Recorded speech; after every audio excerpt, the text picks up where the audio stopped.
Muy bien, buenos días a todos. Hola, hola, hola. Vamos a empezar con la clase. Ya estamos en la unidad 2. Ya ahora vamos a hablar sobre solidificación, que se lo prometimos mucho en la clase anterior, que vamos a hablar sobre solidificación y la nucleación y cómo se formaba esto. Eso es básico para entender la difusión, que es la segunda parte de esta clase, y la tercera parte sería hablar de aleaciones, pero básicamente vamos a hablar de aleaciones a través de hablar de la difusión y luego vamos a ver los ejemplos de aleaciones que tienen que ver con concentración de los distintos metales. Vámonos rápido para allá. Les decía aquí, tienen el contenido. La solidificación, vamos a ver nucleación homogénea, heterogénea, crecimiento de cristales en metales líquidos, formación de estructura granular, los granos, límites de grano. Vamos a llevar con eso la difusión, donde veremos los mecanismos sustitucional e intersticial en estado estacionario y no estacionario y las aleaciones. Bueno, empezamos con la solidificación. Y como podrán ustedes observar aquí ya en la diapositiva, ustedes pueden ver que estamos con, si recuerdan de la semana anterior, cuando hablábamos de granos, muy poquitito, pero se hablaba de algo como esto que ven aquí.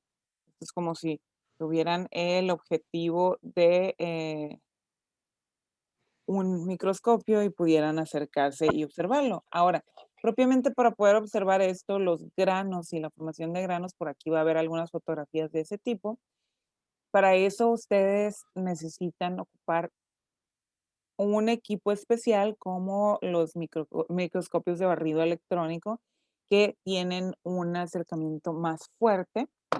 Hay los microscopios metalográficos que nos permiten ver una parte, pero no profundizar mucho en sí.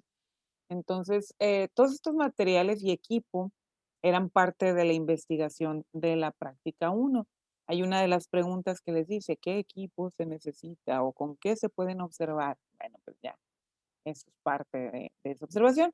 Bueno, aquí ustedes también podrán estar viendo que se observa, si ustedes observan lo que yo, aquí alrededor, por eso lo voy a marcar con un plumón, esto que está marcado como caramelo, digamos, en color rojo, bueno, esto son las paredes de un recipiente, donde, si voy a hablar de solidificación, quiere decir que primero pasé los materiales a líquidos y de líquidos, luego los pasé a sólidos, a que solidifiquen. ¿Sí? Entonces, para solidificar, voy a tener moldes, por ejemplo. Entonces, esto que están ustedes observando aquí puede hacer referencia a un molde. Y vamos a estudiar entonces la formación de granos a partir de nucleación y como los pueden ver ahorita ustedes aquí, junto a las paredes se forman granos de cierto modo y ya después de las paredes, lo que es más hacia el centro del material, se forman de otro modo. Vamos a ver cómo les decimos a eso. Aquí hay una clave, ¿no? Aquí ya dice que axiales y por aquí arriba hace referencia a columnares, la estructura. Vamos a trabajar eso, vamos a entenderlo. Entonces, siguiente diapositiva.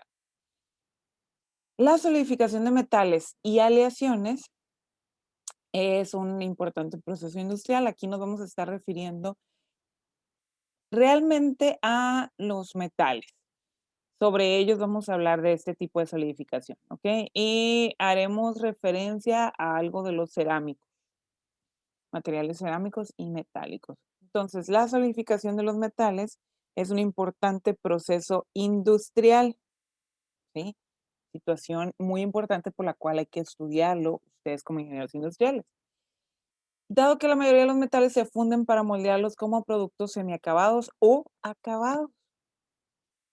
¿De qué depende que ya lo hablemos del producto acabado? Bueno, del uso que le vayamos a dar, del cliente, lo que pide el cliente, ¿sí? En general, la solidificación de un metal o aleación puede dividirse en las etapas que muestra aquí, que es formación de núcleos, a lo cual le vamos a llamar nucleación. Nos vamos a detener en esa parte, vamos a ver nucleación homogénea y heterogénea. Y la segunda parte, que es muy importante, es el crecimiento de núcleos, que formará cristales, que a su vez esos cristales formarán los granos. Vamos a ver de qué se trata. Cabe mencionar que la mayor parte de la información presentada en esta clase proviene del libro que están viendo ustedes ahí abajo, que es el libro de Fundamentos de la Ciencia e Ingeniería de Materiales, del capítulo 4 de Solidificación e Imperfecciones Cristalinas, la cuarta edición del libro. Sin embargo, estamos usando para la parte de difusión el capítulo 5. Bueno, ahí les hago referencia a él y es un libro que está disponible para ustedes. Continuamos entonces, vamos a ver la nucleación. Y empezamos con la nucleación más sencilla, que sería la nucleación homogénea. Y homogéneo aquí significa que va a seguir esos pasos, digamos. ¿Cuáles serán esos pasos? Observen la figura 1 que está aquí a la derecha en su pantalla. Y si lo tienen en el teléfono, denle un acercamiento para que vean bien lo que está pasando. Bueno, resulta que la nucleación o la formación de cristales tiene que partir de la nucleación. Y aquí tenemos el ejemplo en específico, la figura 1, nos muestra, hagan de cuenta que tomamos un trozo de material, que es lo que veían aquí, un pedacito. Acuérdense que primero tengo el material líquido, ¿sí? Para que resulte la nucleación, porque se va a dar solidificación a partir de tener el material líquido. Bueno, después de eso, entonces, se empiezan a formar, cuando empieza a haber un cambio de temperatura, los núcleos, que son los puntos que ustedes ven aquí, ¿sí? Por cierto, esta figura hay que tenerla en las notas de su cuaderno, parte de lo que se va a entregar, ¿ok? Bueno, y el proceso es el siguiente. Se sigue dando un enfriamiento al material y lo que va a pasar es que conforme se vaya enfriando, ya los núcleos forman lo que se llama embriones, ahorita vemos eso, pero los núcleos se empiezan a unir más y más con otros y nos empiezan a formar cristales, que es lo que ven en la imagen acá. Y así como lo ven en la imagen en el inciso B, que es como un cierto desorden, así es como se empiezan a formar los cristales realmente. Estos cristales eventualmente formarán granos, pero noten aquí la diferencia. Aquí todavía tenemos líquido. Acá también tenemos líquidos, ¿sí? Y ya cuando esto forma granos es que se juntan más cristales, cristales y van creciendo de tal forma que terminan formándonos los granos, que es esto que ven aquí. Y como ven, no hay una forma o estructura, al menos en la nucleación homogénea, que esté bien definida. Por lo mismo que se empezaron a formar los cristales a través de la nucleación. Bueno, primero nucleó y se fueron juntando uno con otro con otro. Y luego se formaron los cristales. Al formar los cristales, igual se fueron formando, de cuenta, 3, 4, 10 celdas para formar una pequeña red cristalina y luego se juntaron otras 15 celdas y luego otras 50 celdas, de tal forma que cuando se siguió enfriando, estas 15 celdas que estaban acá, al unirse con las 50 de acá, pues quedaron, sí se acercaron, se unieron al solidificarse, pero pues no quedaron en un orden, ¿sí? Y eso es lo que pasa, esto es con los metales, insisto, y es lo que terminó pasando al observar Aquí, si pudiéramos acercarnos a ver una imagen, vemos esos granos y además alcanzamos a verlos también los granos porque hay un límite de grano, hay una separación aquí, y un intermedio. Entre grano y grano se ve como más oscuro, digamos, y es lo que nos permite ver que se formaron de forma distinta. Además, en esta unidad, no en esta clase, pero en esta unidad, o sea, las siguientes clases que veamos, vamos a ver qué es lo que hay en ese límite de grano y qué es lo que hay en ese grano. O sea, por ejemplo, yo pudiera tener estructura cristalina en el grano BCC y pudiera tener en los límites de grano, también tengo cristales, ¿eh? También pudiera tener una estructura FCC en los límites de grano. Eso pasa. Entonces, por eso sí es importante estudiar los granos para saber qué sucedió cuando se solidificó.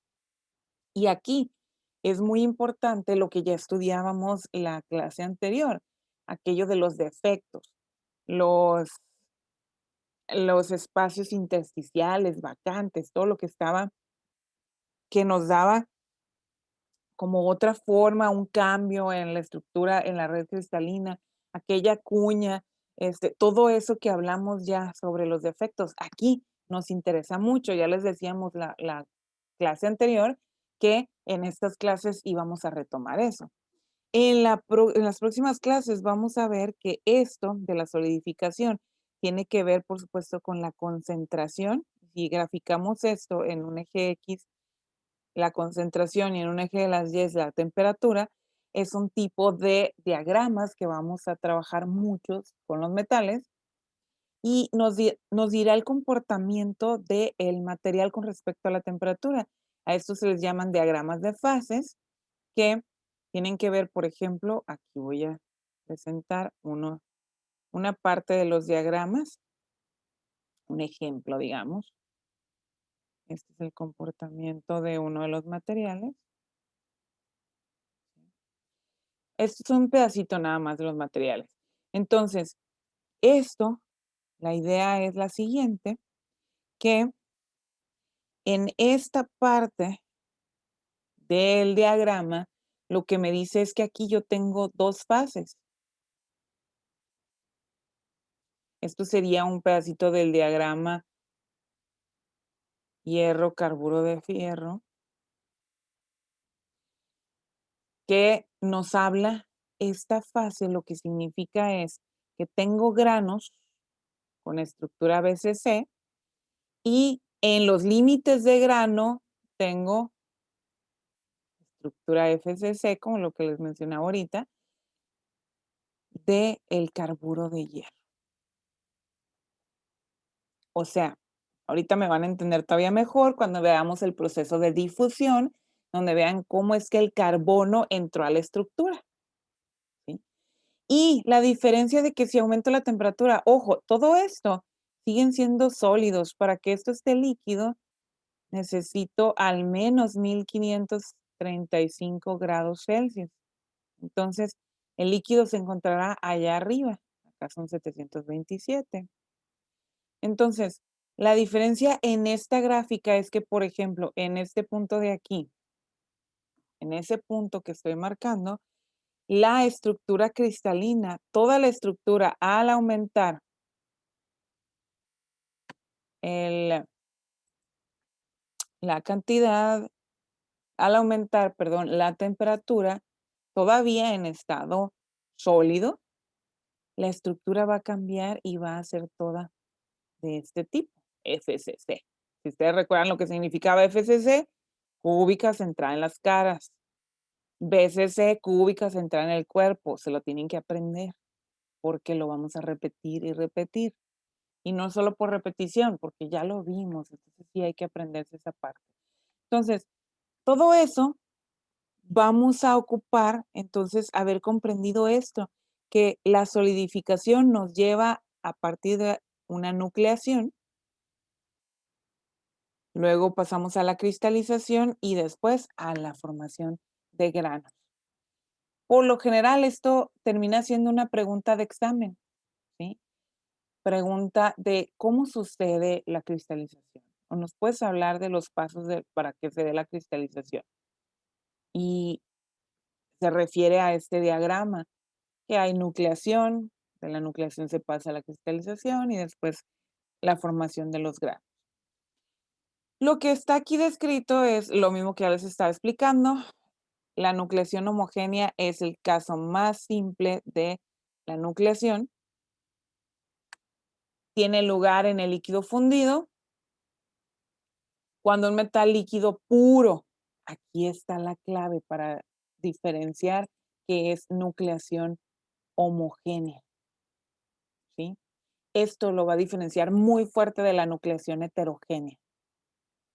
El que solamente tenemos al metal puro, o sea, que no tengo presencia de otro material en estado sólido. O sea, todo el metal y además todo el metal se encuentra líquido, ¿ok? Cuando el metal líquido puro se enfría lo suficiente por debajo de su temperatura de equilibrio de solidificación, se crean numerosos núcleos homogéneos mediante el movimiento lento de los átomos que se unen entre sí. Esto nos habla entonces de que se requiere de un nivel alto de subenfriamiento, o sea, que lleve un enfriamiento lo suficiente para que se generen los núcleos y luego para que se generen los cristales. Entonces, sí lleva sus pasos la nucleación homogénea. Vamos a ver en la siguiente diapositiva, otra parte, de la nucleación homogénea donde se habla del tamaño crítico. Resulta que un núcleo necesitamos que sea estable, porque lo que va a suceder es que, recuerden que está en el medio líquido, altas temperaturas, entonces empieza a formar el núcleo cuando empieza a darse el enfriamiento, pero por el mismo calor o energía que está alrededor, ese núcleo se puede deshacer. Entonces, hay un tamaño crítico donde ya empieza el crecimiento del núcleo y nos pueda formar los cristales. Ese tamaño crítico nos va a dar lo que le llamaremos como embrión, o sea, donde ya está seguro el crecimiento entre núcleos, ¿sí? Si les llama la atención lo que es el embrión, la analogía con las células, donde hablaríamos de el crecimiento a través de ya cuando se empiezan a partir las células y tenemos más, cada vez más. Bueno, por eso se le llama embrión también aquí. Y lo que se necesita aquí es que sea estable, pero resulta que por eso mismo que se encuentra en el medio líquido, pues los embriones de repente se deshacen y otra vez, ¿no? Hasta que encuentran esa parte ideal en el tamaño crítico donde ya empiezan a crecer. Aquí les incluí esta imagen también donde podían observar cómo tenemos, digamos, el crecimiento de los mismos embriones. Y que vean también este desorden donde se van a ir formando los cristales de esa forma que les mencionaba, pues de forma desordenada. Ahora, a causa de esa inestabilidad, los embriones se forman y redisuelven constantemente debido a la agitación de los átomos. Entonces, esperamos a que se vaya tranquilizando, digamos, y por eso le llamamos el subenfriamiento, porque va siendo de cierto modo lento. Ahora, esta parte es muy importante que la noten aquí. En la nucleación homogénea de un metal puro que está solidificando, deben considerarse dos tipos de cambios de energía.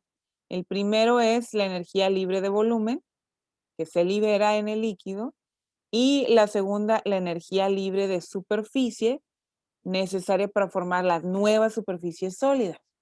Se requiere de estas dos energías. Yo no voy a hacer mucho hincapié a ellas, nada más les presento la tabla que también habrían de tenerla en sus notas, ¿sí? Hago hincapié en esto, donde vemos esas energías. Por ejemplo, aquí la energía de superficie y vemos que dependiendo del material, pues son diferentes. Por ejemplo, para el aluminio, 93 por 10 a la menos 7 joules por centímetro cuadrado, aunque parezca un número pequeño.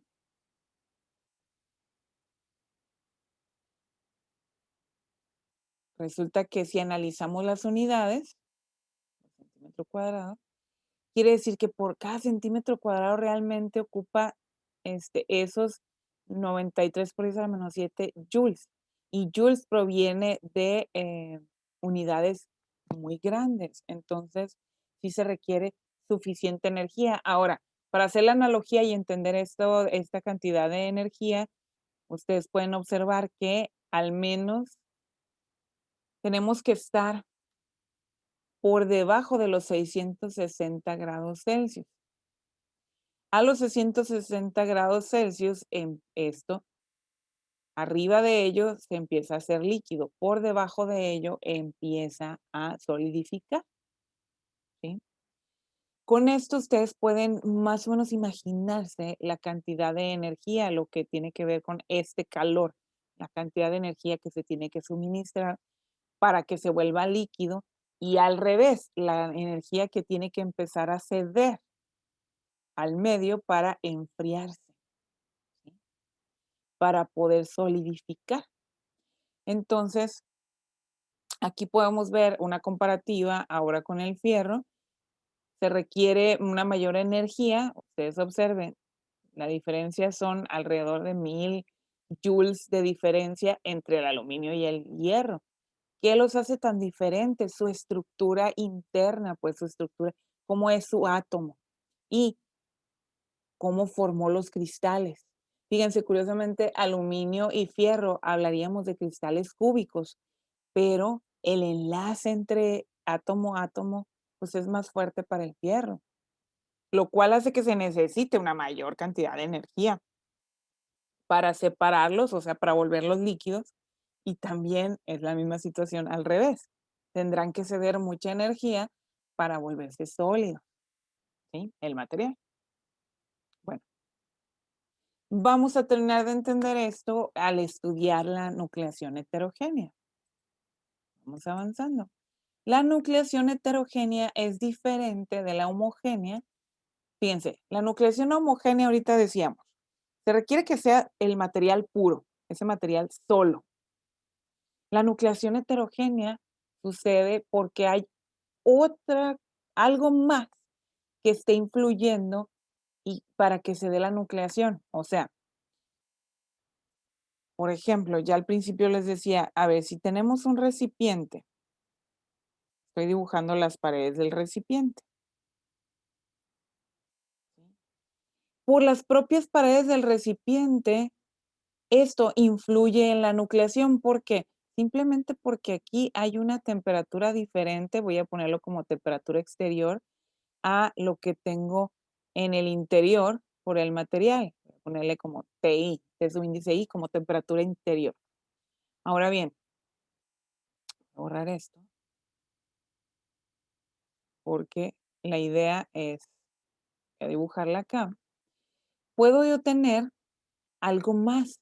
Puedo tener una lámina, por ejemplo, de otro material, por supuesto, porque si yo tengo aquí adentro del recipiente un material líquido, yo quiero que el material de esta lámina que pongo aquí debe ser de otro material porque los puntos de fusión y energías caloríficas y demás deben ser distintas. Esta lámina debe soportar mayores temperaturas que las del material que está aquí en el interior, ¿sí? Pues vamos a suponer que aquí yo tengo un material líquido. Lo que pasa con la nucleación heterogénea es eso, yo tengo un agente de nucleación, que es en este caso, esta lámina que yo tengo aquí. Es un agente de nucleación. Le llamo así agente porque es algo externo a el material que tengo líquido. Y porque está ese presente ahí, resulta que se empiezan a formar los núcleos alrededor de ese agente o la lámina, ¿sí? Y empieza a crecer. Se empiezan a formar los cristales alrededor de ese agente de nucleación, ¿sí? crece, crece, crece. Y lo mismo pasa con las paredes del recipiente que lo está conteniendo. Empieza a crecer alrededor de las paredes, ¿sí? Es lo que tengo en la figura 2. También, ojo, también deberá estar en sus notas, ¿sí? Ahí se los dejamos de tarea. Sí es tarea. Entonces, vean, aquí en esta figura, yo tengo el agente de nucleación, se encuentra acá de este lado. Voy a sombrearlo. Este que está como grisecito, pues más oscuro, es lo que estoy sombreando aquí. Todo esto. Este es el agente de nucleación. Vean, ahí tenía escrito. Luego, todo lo que ven acá en esta parte, aquí está un material metálico líquido. Y si ustedes logran ver lo que está cerca del material, un momentito, voy a ver que aquí tengo unas personas llegando tarde y antes de que se nos olvide. Que dicen, llego a la hora que quiero, pues está bien. Cada quien quiere perderse lo que quiera de la clase. Tendrán que ver el video. Entonces, bueno, tengo el líquido y entre más cerca está del agente de nucleación, observen que ya tengo sólido, que es lo que les platicaba ahorita con el recipiente, que yo puse ahí un recipiente cilíndrico. Y resulta que esta nucleación se va dando, observen aquí, hay un ángulo que nos describe esto, nos va formando algo así como una parábola. Y es por conforme se van uniendo los núcleos. Aquí vean que hay un ángulo. Vamos a utilizar la letra griega teta para ese ángulo. La dirección de cómo va nucleando nos la puede decir ese vector de nucleación. Ya estudiaron vectores o están estudiando, ¿no? Vectores. Por eso es lo que significa aquí esto. Y pues el ángulo del vector. ¿Para qué ponemos el vector? Para poder calcular el ángulo, porque si no, no nos pudiera decir cómo se da esto. Además, ustedes logran ver aquí que tenemos esta letra que lo que nos está simbolizando, este sigma, SL, nos está hablando del crecimiento de la nucleación. Y si ustedes ven cuando se va acercando a donde está eso, lo que está dentro de la parábola, que está sólido, lo que está alrededor, pues es una mezcla de sólido líquido. Cuando está por debajo de esa curva, si lo vemos ahí graficado, ya solamente tenemos sólido. Y por encima, más alejado, pues solamente tenemos líquido. Ahí no hay núcleos todavía, ¿sí? Se van formando los núcleos, entonces, alrededor junto al agente de nucleación, los núcleos empiezan a crecer, nos forman cristales y luego, posteriormente, pues nos forman los granos. Aquí la figura 2 lo que describiera es una nucleación heterogénea de un sólido de un agente de nucleación. Na es el símbolo para hablar del agente de nucleación, Sl para hablar de la mezcla sólido-líquido, S para hablar de sólido, L para líquido, y el ángulo teta, que sería el ángulo de contacto. Voy a limpiar aquí y vamos a ver lo que nos dice la teoría. La nucleación heterogénea tiene lugar en un líquido sobre la superficie del recipiente que lo contiene, o también sobre impurezas insolubles. Las impurezas también van a influir para la nucleación. Resulta que yo puedo tener un montón de impurezas, también le llamamos en la industria, la parte práctica, a estas impurezas también las pueden conocer como escorias, sí es importante mencionar. O puede haber otros materiales que estén influyendo en la disminución de la energía y por lo tanto se genere nucleación, o sea, que empiece a solidificar el material. Insisto, la nucleación heterogénea va a tener un agente de nucleación, algo más, algo extra, y la nucleación homogénea es el material puro, el solito. ¿sí? Dado que en las operaciones de fundición industrial no se producen grandes subenfriamientos, normalmente varían entre 0.1 a 10 grados Celsius para la nucleación heterogénea.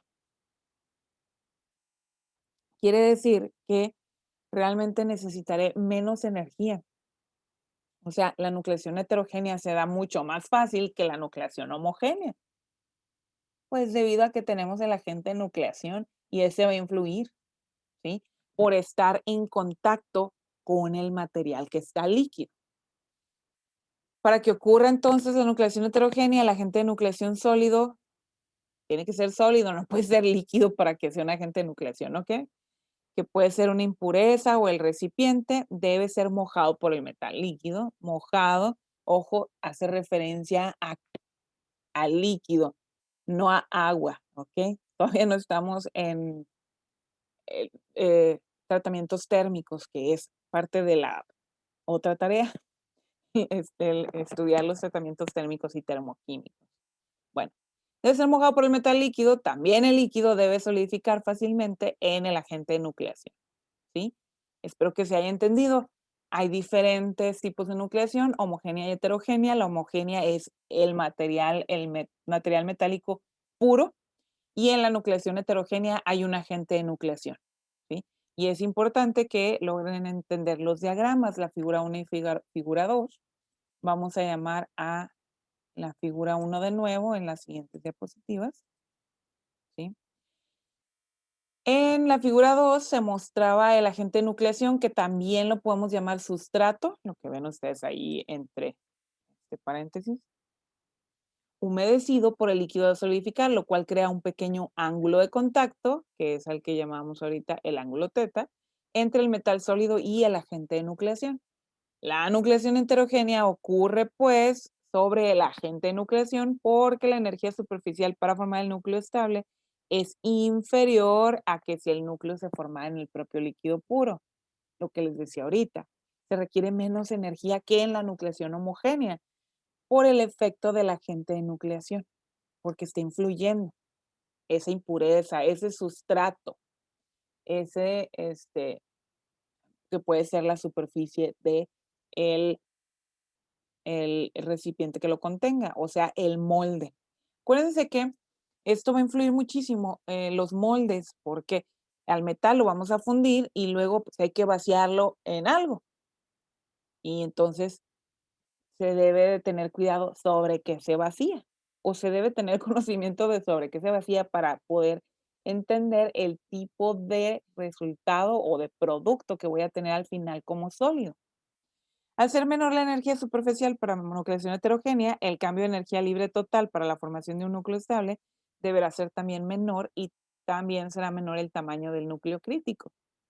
Por lo tanto, pues es más fácil, ¿sí?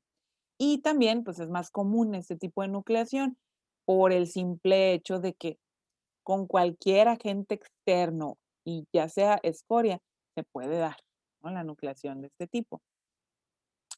Ahora, tomando en cuenta entonces las nucleaciones, vamos a hablar de, ok, ya sea la nucleación, vamos a ver que se forman los cristales. Para ello, llamamos de nuevo a la figura 1, que la teníamos para explicar la nucleación homogénea, pero nos ayuda a explicar la cristalización, ¿sí? Después de que se forman los núcleos estables en un metal de solidificación, estos crecen hasta formar cristales, como se mostraba en la figura 1, la parte B. Yo la figura aquí la mando llamar otra vez y obsérvense de nuevo, aquí la tienen para observar cómo se fueron formando, uniendo los cristales. En cada cristal los átomos están ordenados en un modelo esencialmente regular. Acuérdense que eso lo entendimos con la práctica 1, donde ustedes armaron las redes cristalinas, donde veían que pues, relativamente pues, están ordenados, ¿sí? Cuando finalmente concluye la solidificación del metal, los cristales se juntan unos con otros de diferentes orientaciones y forman límites cristalinos en los que los cambios de orientación tienen lugar a una distancia de pocos átomos, que es lo que veían en la parte C de la figura, ¿sí? Voy a quitar la figura. Un metal solidificado que contenga muchos cristales, que es lo que generalmente vamos a encontrar, es a lo que le llamamos policristalino. pero también hay a lo que le podemos llamar monocristalino, pero esto, ahorita vamos a ver, no nos adelantemos. En el metal solidificado, los cristales se llaman entonces granos, granos. Y las superficies entre ellos, o sea, lo que separa, digamos, un grano de otro, son los límites de grano. Por eso los tenemos y lo pusimos en color diferente para que les recuerde. Pero resulta que tengo granos equiaxiales y granos columnares. ¿Ok? Entonces, repasando lo que veíamos ahorita, tenemos nucleación homogénea que se da en el material puro, nucleación heterogénea, que tengo un agente externo que me ayuda a que se dé la nucleación. Después de la nucleación, lo que sigue es que se da la cristalización. Y al cristalizar, conforme sigue el enfriamiento, conforme sigue bajando la temperatura de ese material, solidifica todo el material y lo que tenemos como resultado son granos separados entre sí por los límites de grano. ¿Ok? ¿Y cómo termina ese acomodo de granos? Bueno, eso es lo que vemos entonces como granos equiaxiales y granos columnares. Precisamente, si las condiciones de nucleación y crecimiento, vamos a tener una figura para ver esto también, ¿no? Miren, me voy aquí al siguiente para ver la figura y aquí vamos a ver, ahorita me regreso a la parte de la teoría. Aquí en la figura podemos observar nosotros, fíjense, justo lo que está enseguida de las paredes, o sea, justo lo que tengo alrededor de las paredes, hoy, a ver, dibujamos más feo. Justo lo que tengo junto a las paredes, bueno, para no batallar, entonces voy a sombrear el material, el molde, lo que lo contiene. Ok, listo. Esto es lo sombreado. Bueno, otro color. Entonces, justo lo que está alrededor, vemos que tiene un perfil de crecimiento de granos y lo que está más hacia el interior tiene otro perfil. Si se fijan todavía aquí, por ejemplo, se formó de esta forma relativamente distinta. Entonces, aquí al interior se ven unos granos más alargados. ¿Logran verlo? Y lo que está justo junto a el material donde cristalizó heterogéneamente, pues aquí se nota, observamos que los granos pues son más unidos y más similares entre sí. Tienen como este perfil muy similar. A esos granos es a los que se les llama equiaxiales. Y a los otros granos, estos que son como más alargados y luego se dieron como perpendicular a la superficie de esto que yo marqué aquí ahorita, que era el molde o el agente de nucleación, ¿sí? Fíjense que es perpendicular la formación, o sea, yo tengo esa pared y los granos están dando esta forma, ya hacia el interior. O sea, perpendiculares. Eso significa que sea perpendicular. Y lo mismo lo veo acá en el fondo. Si nos acercamos más hacia el centro del material, vemos esa perpendicularidad. Si vemos en la parte B de la figura, ustedes lograrán ver cómo aquí vemos como si lo viéramos por arriba, tomáramos la fotografía, obviamente con un microscopio mínimo, con un microscopio metalográfico, donde alcanzamos a ver esto, donde están los granos equiaxiales y hacia el interior los granos columnares. ¿Ok? Voy a limpiar esto. Aquí nos dice el dibujo. En el inciso A es el esquema de una estructura granular de un metal solidificado. Además nos dice que esto sería un lingote de aluminio, una aleación de aluminio prácticamente puro, 1100, 99% de aluminio. Y logramos ver entonces en la parte B dónde están los granos columnares. Nos vamos a regresar a la diapositiva anterior para estudiar la teoría de esto. La diferencia entre granos axiales y columnares, ya viendo la figura, va a ser mucho más fácil entenderlo. Si las condiciones de nucleación y crecimiento en el metal líquido durante la solidificación son tales que los cristales pueden crecer por igual en todas las direcciones, se obtendrán granos equiaxiales. Los granos equiaxiales se encuentran normalmente junto a la pared del molde frío, como se muestra en la figura 3, que es la que estábamos viendo ahorita. Un gran enfriamiento cerca de la pared crea una elevada concentración de núcleos durante la solidificación, una condición necesaria para producir una estructura de granos equiaxiales. Pero insisto, pues entre más se aleja de las paredes, se empieza a desordenar un poquito esto y la transferencia de calor es distinta, o sea, cómo elimina el calor el material que estaba líquido y nos genera entonces los eh, granos columnares, que es lo que vemos aquí a la derecha en la diapositiva. Vemos, los granos columnares entonces son alargados, delgados y burdos, y se forman cuando un metal se solidifica muy lentamente en presencia de un fuerte gradiente de temperaturas. Relativamente pocos núcleos están disponibles cuando se producen los granos columnares. Se vea la figura 3. Y también vemos en la parte B, los granos columnares han aparecido perpendicularmente en las caras del molde, ya que se presentan grandes gradientes térmicos en estas condiciones, lo cual aproveché para explicarlo con la figura. ¿Sí? Ustedes tienen estas diapositivas en plataforma, aparecerá el video después de clase también ahí, está ya el video del otro grupo, pero sin embargo, no son iguales, ¿no? Entonces, por eso están clasificados grupo tal y el grupo de ustedes. Pero adelante si gustan ver también el video de aquella clase. Y les insisto, no, toda esta información pues está en plataforma también. Pero pues no está la explicación a cómo se las damos en clase. Muy bien. Además, ahorita hablaba y les decía, pues, ¿saben qué, muchachos? Hablábamos de que la mayoría de los materiales van a formarnos, pues, policristalinos, pero hay algunos ejemplos donde podremos hablar de monocristales.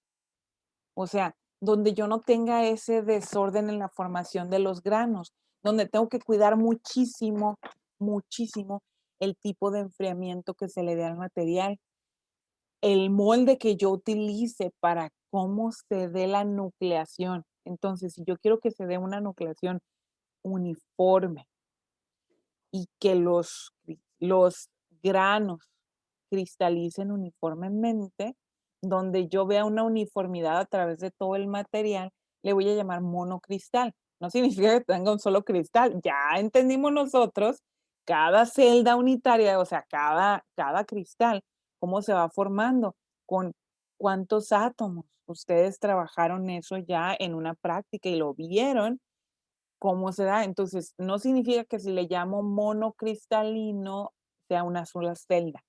Me voy a referir a cómo se dio la nucleación, cómo se dio la formación de granos. Y aquí tengo un ejemplo muy importante que pueden observar ustedes en la figura 4. Este es para álabes de turbinas. Ahorita les muestro ese ejemplo, dónde van esos álabes, ¿ok? Resulta que para la utilización en una turbina tiene que ser muy resistente en turbinas de gas. Turbinas de gas. Estoy hablando que el gas va a estar a temperaturas altísimas.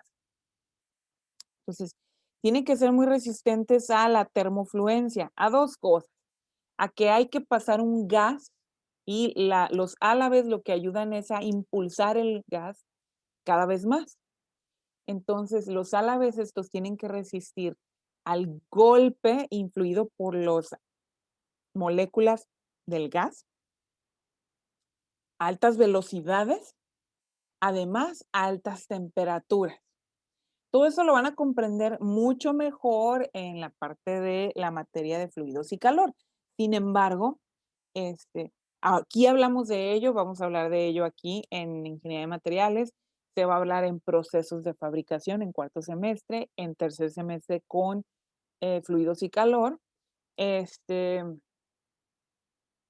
Y bueno, el resto también de su carrera, porque cuando vean manufactura que se ve hasta octavo semestre, también se tiene que volver a hablar de materiales, pues.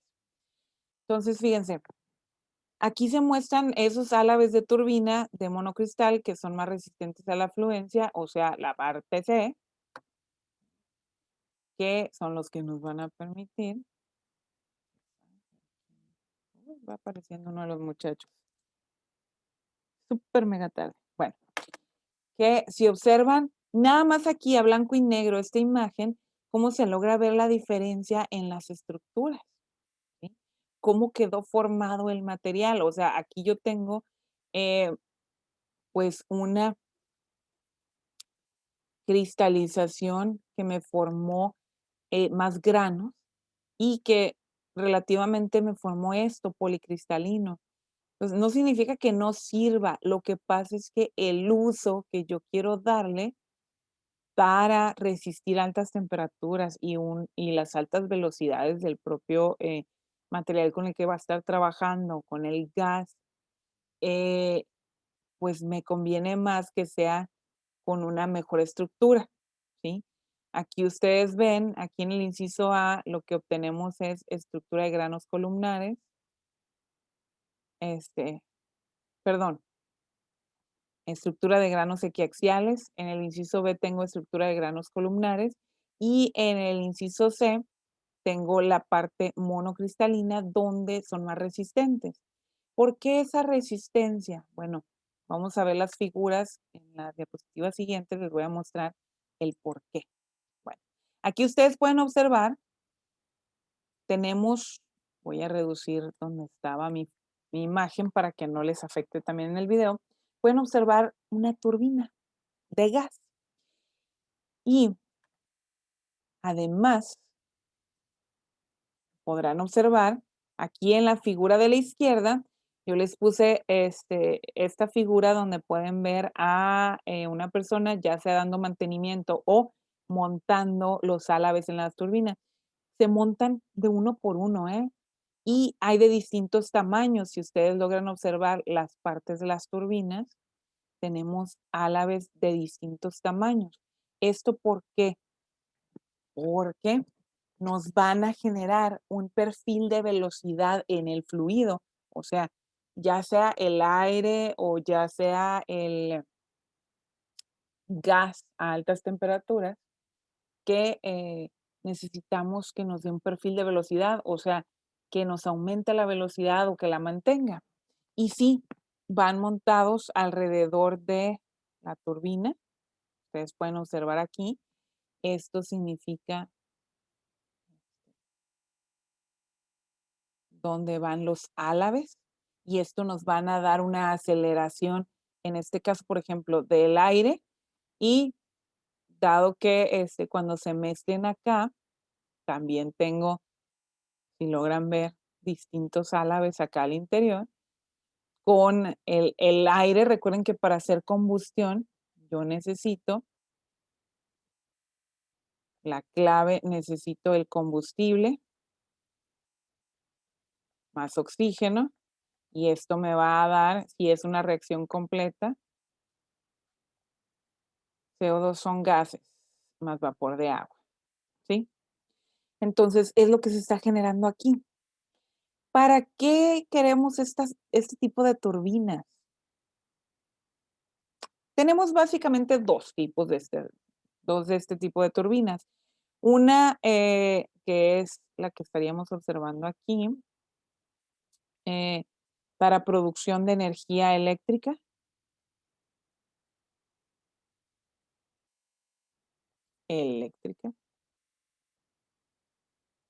y otra que es para el movimiento, pues sí es para producción de energía, pero esta es para el movimiento de las aeronaves, o sea, los aviones, ¿sí? Esto, muchachos, es gran parte de la industria aeroespacial. La industria aeroespacial es grandísima, pero hay una parte que incluye la generación de álabes para las turbinas, ¿sí? Aquí en lo local, o sea, en nuestro estado, tenemos este tipo de industria. ¿Y cómo se producen estos álabes? Me voy a la siguiente diapositiva. Aquí les puse 4 fotografías distintas donde logran ustedes ver la diferencia entre los álabes, cómo van montados, los tamaños distintos de álabes, además que, el moldeo de estos es distinto, es con mucho cuidado. Generalmente, se construye se puede construir en 2 partes o se pueden construir en una parte completa. ¿Cómo se fabrican estos? En centros de maquinados, de control automatizado. Esto lo van a estudiar ustedes en procesos de fabricación en su cuarto semestre aquí con nosotros. De hecho, van a entender un poco de los centros de maquinado ya en algunas de las prácticas que vemos aquí en ingeniería de materiales y luego, además de llevar la clase de procesos de fabricación en cuarto semestre, también llevan máquinas y herramientas, que es un taller que se da ahí en laboratorio, en el taller de máquinas y herramientas ahí con nosotros en la universidad, donde van a trabajar los tornos manuales, tornos, fresadoras, todo eso, pero esto es manual. Y luego los centros de maquinado es algo similar, pero son automatizados. Para poder utilizar estos, pues sabrán que tienen que haber entendido los materiales para poder utilizar estos lugares y también tienen que haber estudiado SolidWorks porque y AutoCAD, ambos. Primero se programa el diseño, se hace el diseño, se dibuja, se ven las, eh, las dimensiones, que es parte también de lo que estudiaron en metrología, y ponen todo esto, serían distintos tipos de álabes, lo que les pongo en esta figura. Entonces ponen toda esa figura que se hace en cualquiera de estos 2 programas, luego se utiliza otro programa, que es el que vaya a otro software, pero ese software necesita lo anteceden estos de dibujo asistido por computadora, los dibujos CAD, ¿sí? Entonces, luego se utiliza otro software para transformar esa imagen a el código del centro de maquinado. Y luego, ya que se transfiere a ese código, ya uno nomás pones el material, le das que empiece y se fabrican este tipo de piezas, ¿sí? Observen también que aquí hay piezas que tienen ciertas como muecas o orificios ahí alrededor. Bueno, esos son para darle un mejor perfil de velocidad también al fluido, al gas, al aire que está pasando por ahí y también para permitir un enfriamiento al material y que nos dé una larga duración, una larga vida al propio, en este caso, que son los álabes, ¿sí? El ejemplo que estoy utilizando. ¿Sale? Muy interesante, ¿verdad? Bueno, siempre trato de hacerles esta analogía con las materias que van a estar, pues, observando aquí. Aquí nos recuerda Carlos Romero. Carlos Romero es un compañero que está en octavo semestre y lleva otras materias.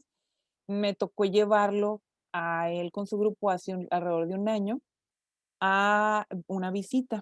Fue la última visita que nosotros hicimos porque cruzó precisamente en los días, esta visita se hizo un jueves y luego el viernes visitamos otras empresas, pero resulta que el viernes por la noche, cuando nosotros regresamos ya a la universidad, esto fue en Hermosillo, por la noche se anunciaba el primer caso de COVID en Hermosillo y se cerró todos los accesos, pues los protocolos de seguridad tuvieron que cambiar. Entonces, pero si tenemos el contacto, cuando regresemos a una normalidad que ya es diferente para todos, porque habremos de cuidarnos mucho más que como se hacía en 2019. Ya nos marcó una diferencia 2020 y de ahí en adelante, pues ya son diferentes el actual. ¿No? Entonces, ahí había un mensaje que les dejó Carlos Romero, donde él recuerda, nosotros visitamos eso, exactamente. Y muy interesante, ¿verdad, Carlos? Además de que como ya ellos estaban en quinto semestre, sexto semestre, ya llevaban mayor conocimiento de todas estas materias y además estaban ya en la especialidad, entonces aprovechamos para, no solamente vimos materiales, no solamente vimos procesos de fabricación, se vio además la parte de logística de la empresa y se estudió también la parte de los sistemas de gestión de la empresa. Entonces, por eso es que normalmente, y ustedes ni se desesperen, normalmente nosotros el plan para llevarlos a visitas no es sino hasta a partir de tercer semestre, porque en primero y segundo semestre están, les voy a decir así claramente, están muy verdes, entonces no tienen tantos conocimientos y no aprovechan las visitas al máximo.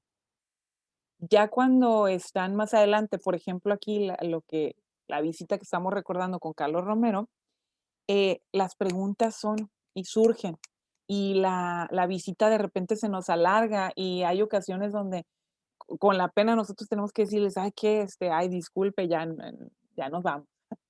Y afortunadamente tenemos muy buenas experiencias, ¿no? Y tenemos este tipo de, industria presente en nuestra región y nos permiten visitar, afortunadamente.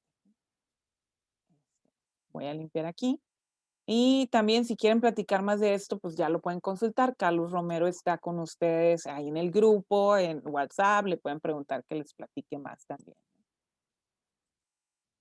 Muy bien, continuamos. Eso fue hablar de nucleación, que nos llevó a la cristalización, que nos llevó a la formación de granos y nos llevó precisamente a la formación de el sólido en concreto. Pero acuérdense que dijimos que eran 3 partes la clase, entonces ya vimos la primera parte, vamos a pasar a la segunda, que es la difusión, ¿sí? Y, como ustedes observan por ahí, ¿no? Están viendo en la figura ABCD, donde como que hay algo que acerca a los granos, pues, las mismas, em, los mismos planos de los granos. O sea, cuando digo planos, es hablar de 2 dimensiones. ¿Se acuerdan que ustedes trabajaron las 2 dimensiones en su práctica uno? Pues ya pueden visualizar en su mente a lo que nos referimos cuando hablamos de los planos. Entonces, un plano sobre otro, que a su vez está formando cristales, ¿no? Al irnos a la tercera dimensión. Pero un plano sobre otro, de todas formas, ejerce fuerzas entre sí. Y aquí es donde van a tomar en cuenta mucha importancia los defectos que hablábamos en la clase anterior. O sea, aquellos defectos de línea y de punto, aquellos defectos que les llamábamos vacantes, que les llamábamos que una cuña, que helicoidal. Pues aquí son muy importantes en la difusión. Decíamos en aquella clase, los defectos normalmente los entendemos como que es algo negativo, que sí puede ser algo negativo, pero es importante saber que existen, porque también puede ser algo positivo. Sobre todo va a ser muy positivo para la difusión. Es lo que nos va a ayudar a que la difusión se dé más fácil. ¿Y cuándo quiero que suceda la difusión? Bueno, ustedes ahorita les comentaba, bueno, hay una parte de la tarea donde hay que investigar sobre tratamientos térmicos y termoquímicos. Y estos realmente es lo que va a influir en la difusión. Vamos viendo a qué se está refiriendo con la difusión. Bueno,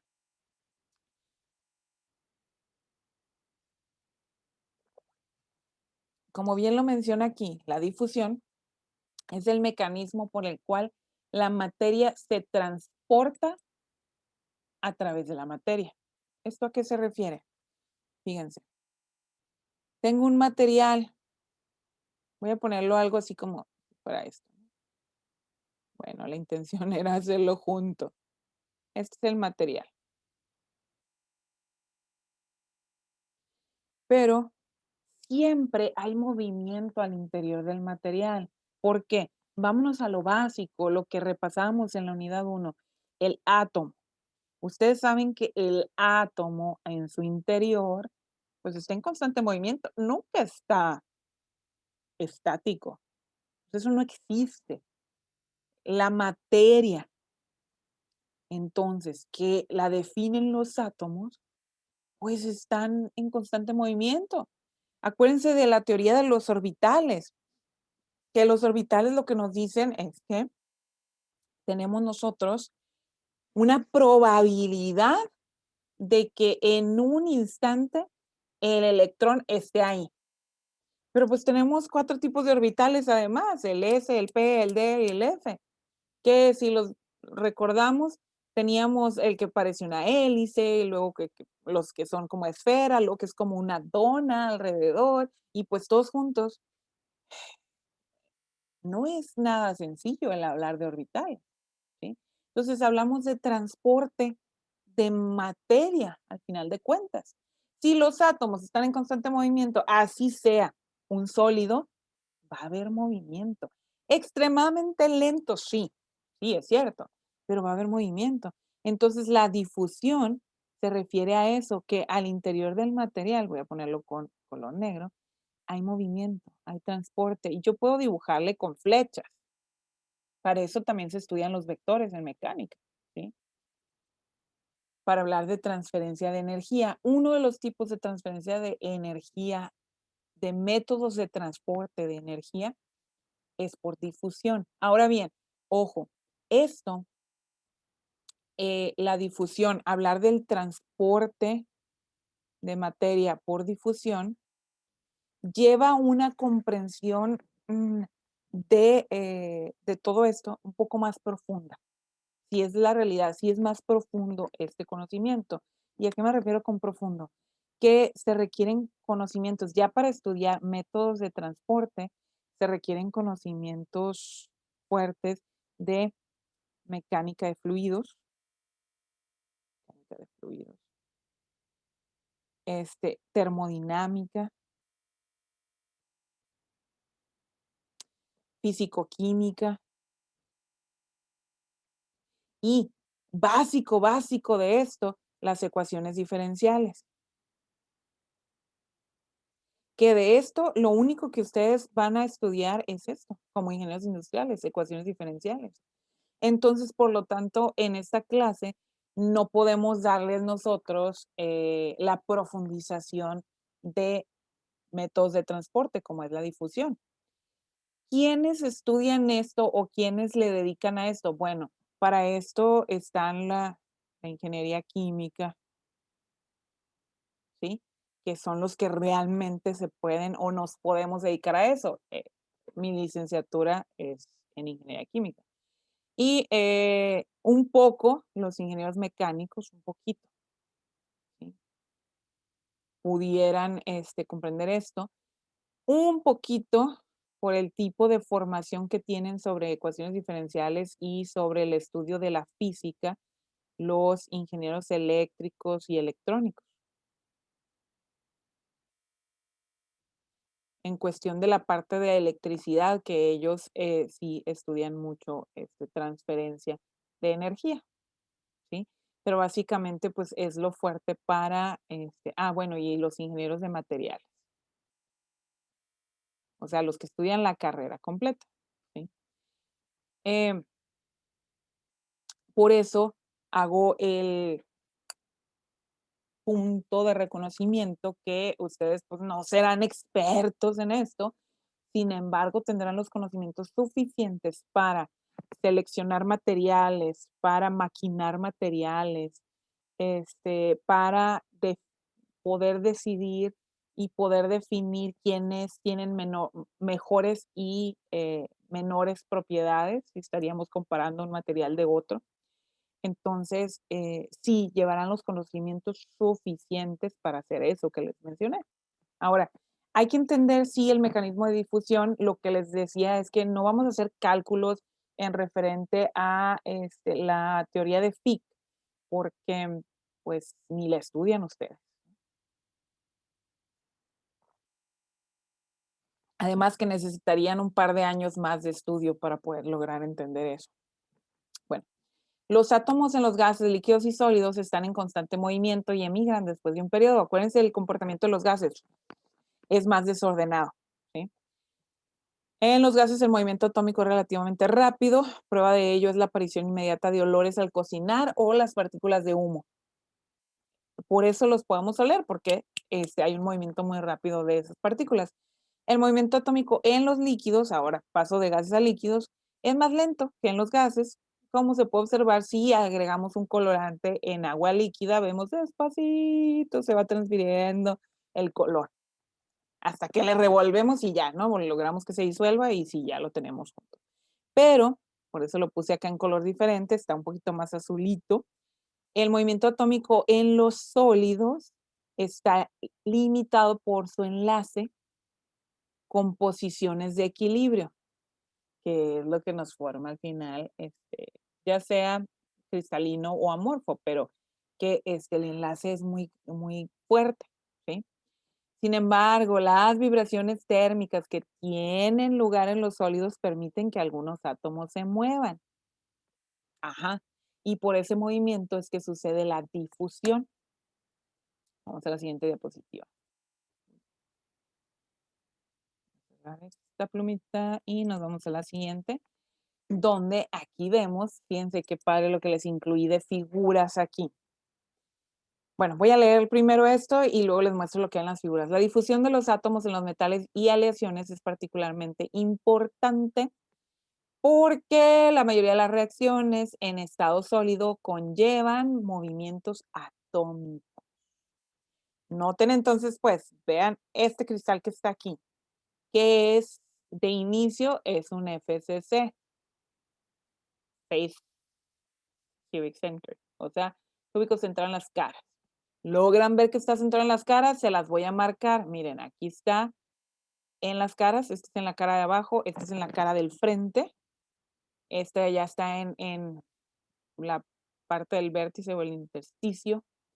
Este es en una de las caras, de allá de uno de los lados. Esta es la cara del otro de los lados. Esta es la cara del fondo. Estos son los de acá arriba. Y así, ¿no? Tengo que mover aquí para poder marcar esto. La cara de arriba. Y luego, noten ustedes que a propósito esta figura tiene en otro color estos otros de aquí. Espero que sí los estén viendo. Bueno, ¿cómo llegaron esos ahí que se nota por el tamaño, el modelo que estamos utilizando, se nota que es otro tipo de átomo, ¿sí? Tiene un azul brillante, muy bonito, sí, ya sé. Pero la idea es que se vea que, pues, llegaron al centro, más o menos, parece que está como en el centro, o adentro del cuerpo, pues, en el cuerpo. Entonces, ¿cómo sucede esto? Ah, pues porque existe la difusión, ¿sí? Aquí les incluimos esta imagen para recordar que estamos viendo que vamos a ver entre los granos y dentro de los granos, pues en la estructura cristalina, ¿sí? Y esto sucede porque les incluí también esta otra figura de aleaciones comunes que todas estas las vamos a explicar en las diapositivas de adelante. De qué está compuesto el latón, el bronce, el acero, la amalgama, la joyería de oro, el soldadura de estaño. Bueno, vamos a hablar de estos realmente. Y voy a limpiar aquí. Entonces, esto es lo que vamos a entender. ¿Qué pasó aquí? ¿Cómo logramos esto? Bueno, vamos a verlo. Diapositiva siguiente. Existen mecanismos para que suceda la difusión. El primero se llama sustitucional o por vacantes. ¿A qué le suena? A los defectos puntuales. O sea que debido a que existan esos defectos, se va a dar ese tipo de difusión. Pero también hay un mecanismo intersticial. Pues vamos a ver los dos mecanismos. Vamos a leerlo y posteriormente, por supuesto, tenemos la figura que nos muestra esto. ¿Ok? Para eso estamos utilizando las figuras. El mecanismo sustitucional o por vacantes resulta de la siguiente manera. Los átomos se mueven alrededor de la red cristalina de una posición atómica a otra. O sea, no se van a mover de aquí a allá 3 metros después. No, se mueven ahí. Para que se muevan es difícil, o sea, requieren una cantidad de energía. Pero ya que se mueven, pues se van a mover ahí enseguidita, ¿sí? Acuérdense que son sólidos. Si tienen suficiente energía de activación procedente de las vibraciones térmicas y si existen vacantes o cualquier otro defecto cristalino. O sea, no solamente vacantes, acuérdense que están los defectos de línea, que son los de cuña y helicoidal. Y los puntuales que también teníamos, el defecto de Schottky, por ejemplo. ¿Sí? En la red, entonces, otros defectos que existen en la red hacia las que los átomos puedan desplazarse. Entonces vamos a tener ese movimiento. Las vacantes en los metales y aleaciones son defectos en equilibrio y por ello siempre hay algunas presentes que posibilitan la difusión. Como existen esas vacantes, acuérdense que decíamos ya la clase anterior, que va a haber vacantes, no hay perfección y además hablábamos, ¿no? Estos defectos de tipo puntual, tenemos nosotros la presencia de, hablábamos que teníamos 1 en 10,000 átomos, si no me equivoco. Entonces, sí hay estas vacantes, ¿ok? Cuando se aumenta la temperatura del metal, hay más vacantes, se están acelerando los átomos y más energía térmica disponible. Por lo tanto, va a haber difusión, o sea, que se mueva un átomo o se transporte un átomo de un espacio a otro. Por lo tanto, la velocidad de difusión, si aumenta la energía, si aumenta la energía térmica, estoy abreviando aquí ET, por lo tanto, aumenta la difusión de átomos alrededor del material, o sea, el transporte de átomos alrededor del material. Vamos a verlo con una figura, que es lo que ven aquí a su derecha. Tenemos la figura donde pueden observar ustedes, es la figura 5. Voy a tomar mi plumita otra vez. Y pueden ver ustedes aquí que tengo el espacio vacío y donde, si hay la energía suficiente, un átomo se moverá, este es un átomo, y se puede mover a ocupar ese espacio que está vacante o que está vacío, ¿sí?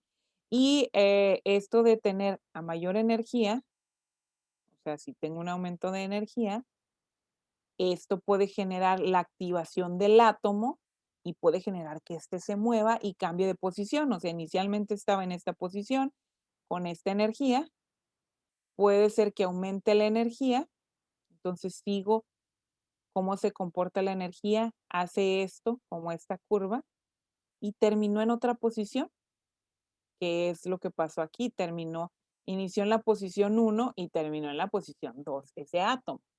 ¿Sale? Voy a limpiar esto.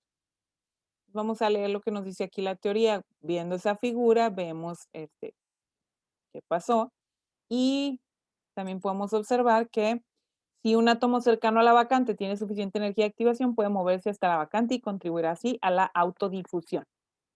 Además, tenemos este término, ¿no? Se autodifusiona de los átomos si estamos hablando del mismo material, de un único material. Por ejemplo, si estos todos fueran átomos de cobre, pues hablamos de autodifusión. O sea, es un átomo del mismo material. Pero cuando hablamos de aleaciones, ya no es autodifusión. Ya estoy hablando de meterle el otro elemento, ¿sí? Y formar parte de la red, formar parte de los cristales a través de la difusión. ¿Cuándo es esto sustitucional? Los átomos deben romper los enlaces iniciales con otros átomos y reemplazarlos por nuevos enlaces. Este proceso facilita la presencia de vacantes, por lo que puede tener lugar a menores energías de activación. Para que esto ocurra en las aleaciones es necesario que exista solubilidad de un átomo en otro, o sea, que sean afines. Por eso las aleaciones se dan, si observamos la tabla periódica, las aleaciones se dan con los elementos que están alrededor del mismo. O sea, por ejemplo, las aleaciones del acero, que es el fierro, por eso se dan, si observamos la tabla periódica, el fierro con el cromo, con el tungsteno, con el molibdeno, con manganeso, porque son los que son afines a él, que sí van a presentar solubilidad en el fierro. O sea, que sí se puede lograr la difusión, ¿sí? A eso me refiero. Siguiente diapositiva, vamos a ver aquí una comparación de energías de autodifusión, o sea, para metales puros. Nos habla, nótese que en general al aumentar la temperatura de fusión del metal también aumenta la energía de activación. Esta energía tiene lugar porque los metales de mayor temperatura de difusión tienen también elevadas energías de enlace entre sus átomos. No tienen, tenemos que romper el enlace, por eso necesitamos agregarle más energía.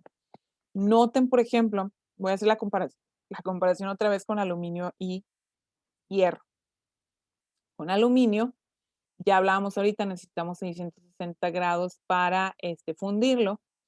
No estoy hablando de fundirlo en este momento, pero recuerdo la comparativa esta. Bueno, vean que, por ejemplo, para el aluminio, yo voy a hablar de un rango de temperatura menor a esta temperatura que hablé de fusión, o sea, lo voy a conservar sólido, pero le voy a agregar energía. ¿Cuánta energía? Para activarlo podemos estar hablando de 165 kilojoules por mol, o bien, si lo hablo de calorías, 39.5 kilocalorías por mol. Noten que el hierro necesito más energía. Recuerden que no estoy fundiendo el material. Acuérdense que necesito más de 1530 grados Celsius para fundirlo, o sea, para lograr que sea líquido. Estoy hablando de sólido. Sólido que conserve la estructura cristalina, donde noten que para el hierro necesito mucha más energía de activación, o sea, para que logre que se mueva un átomo a otro espacio, a que elimine los defectos, que elimine las vacantes o el defecto de cuña, el defecto que sea que existe ahí. Entonces sí necesito una cantidad de energía mucho mayor para el hierro que para el aluminio. ¿Sí? Si lograron observarlo. Muy bien.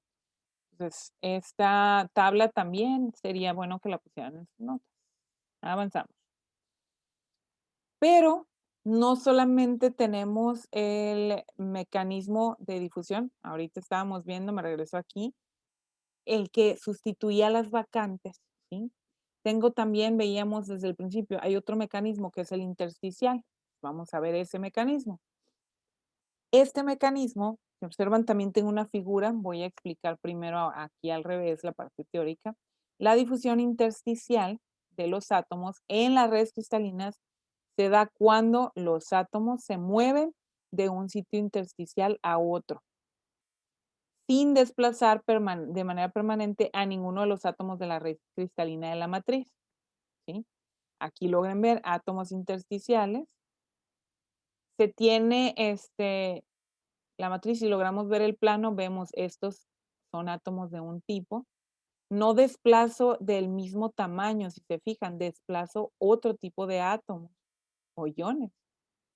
Obsérvese, este era más pequeño y se viene a formar o a ocupar el espacio intersticial. Se refiere al espacio que ya tenía acomodado los cristales. Entonces, más que nada es como que el espacio entre lo que queda entre medio de alguno de los cristales o bien entre el enlace.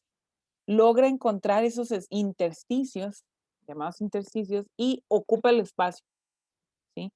Para que el mecanismo intersticial sea operativo, el tamaño de los átomos que se difunden debe ser relativamente pequeño comparado con el de los átomos de la matriz. Los átomos pequeños como el hidrógeno, oxígeno, nitrógeno y carbono se pueden difundir intersticialmente en algunas redes metálicas cristalinas. Aquí es donde va a entrar el conocimiento del estudio ese de los métodos térmicos y termoquímicos, que realmente, por ejemplo, es hablar de proporcionar energía, o sea, aumentar temperatura, y la parte termoquímica, hay métodos de nitruración, carburación, sulfinización, o sea, hay otros más, ¿no? Pero, y luego hay carbonitruración, y tienen referencia a esto, gracias a que se puede dar por la difusión, lo que estamos hablando ahorita. Por ejemplo, el carbono se puede difundir intersticialmente en el hierro BCC y en hierro FCC, en los dos tipos, ¿no? En la difusión intersticial del carbono en hierro, los átomos de carbono deben pasar entre los átomos de la matriz de hierro. Es posible gracias a este mecanismo de difusión. Sí se puede. Aquí nos muestra el diagrama una solución sólida intersticial. Los círculos grandes representan átomos de un plano 1, 0, 0. O sea, es como si lo viera en el plano, en las dos dimensiones, de una red cristalina FCC, lo que estamos observando acá, que ocupan posiciones intersticiales. Los átomos intersticiales se pueden mover a las posiciones intersticiales adyacentes que están vacantes. Existe una energía de activación asociada a la difusión intersticial. ¿Sí? Les recuerdo, aquí podíamos observar como si fuera en un plano en dos dimensiones, que ya tienen ustedes conocimiento de cómo se formaba el plano. Nada más que ustedes lo hicieron a escala hiper grande, ¿no? Con plastilina y palillos. O algún otro material que ustedes encontraran. Bueno, si graficamos esto, vemos la difusión de átomos del soluto, por ejemplo, en dirección. Ahorita veíamos en el otro tipo de difusión, en la difusión por vacantes, veíamos el comportamiento, cómo se daba según la energía de activación y cambian de posición, ¿verdad? Veíamos eso. Y entonces ahora vamos a estudiar esto, pero de otra forma. La concentración la vamos a graficar en el eje de las Y. Y vean, tengo concentración 1, ¿sí? Y concentración 2. La distancia, o sea, dónde se encuentra, y la distancia 2. Veamos qué pasa aquí. Bueno, considere la difusión de los átomos del soluto en la dirección X, y hablo de la distancia, lo que estoy graficando en X, entre dos planos atómicos paralelos. Dos planos, ya saben cómo son, ¿no? Los planos paralelos, perpendiculares a el papel, o sea, pudiera tener eso, aquí los dos planos. Los planos paralelos, pero a su vez son perpendiculares. Separados por una distancia X, como se muestra en la figura.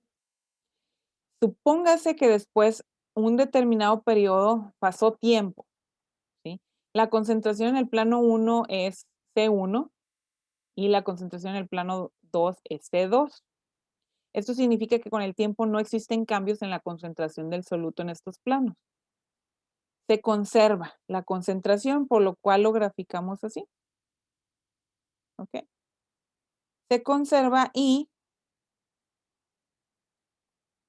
tengo la misma distancia. Pero ahorita lo vamos a graficar diferente, ¿sí? Estas condiciones de estado es lo que hablaríamos que están estacionarias. Este tipo de difusión tiene lugar cuando un gas reactivo se difunde a través de una lámina metálica. Empieza un flujo de átomos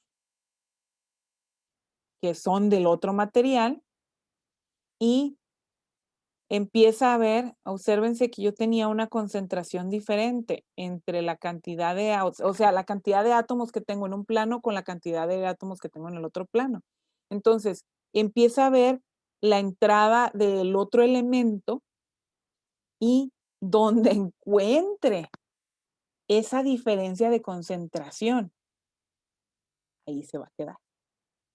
¿Sí? Y es lo que nos va a provocar que exista difusión. Y puede haber difusión entonces en estado estacionario y en estado no estacionario.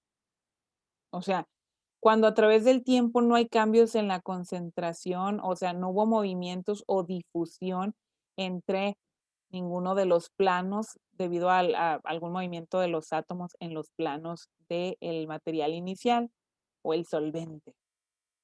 Pero hay también difusión no estacionaria.